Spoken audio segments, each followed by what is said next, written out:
Քանի որ ներսում գտնվողները իբրև վկայի կարգավիճակով են, բայց փաստացի բերման ենթարկված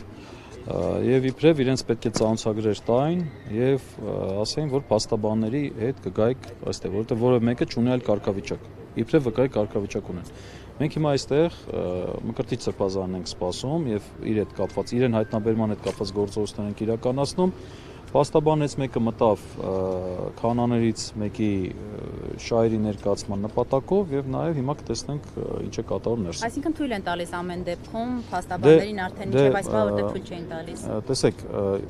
քանի որ մենք Մկրտիչ սրբազանի շահերի համար ենք եկել, Մկրտիչ սրբազանը այստեղ չէր, դրա համար մենք չենք մտնում։ Հասկացաք, չէ՞, մենք մի քանի անգամ մտել դուրս ենք եկել։ Բայց չեք ներկայացնելու մյուս քահանաների։ Հիմա այս պահին փաստաբանը մտավ իրեն շահերը ներկայացնելու համար։ Որ փաստաբանն է։ Շուշան Հարությունը։ Հեսա դուրս կգա մնացած տեղեկությունները ձեզ կհայտնենք, լավ։ Սրբազանի մասին նոր տեղեկություն կա։ Դեռ չունենք։ Ես այ արդեն ասում եմ, մեկցում եմ քննչական։ Հա, ես չունեմ, չէ, ես չունեմ, հա։ Որ ոստիկանական ուժերը նաև այստեղ կենտրոնացվել սպասում է, հա, փաստորեն նրա այդ քննչական վարձին չեք ենթադրում։ Չգիտեմ, տեսնենք։ Զարգացումները շարունակում են։ Արագացնոտի թեմում այս պահին կարծեմ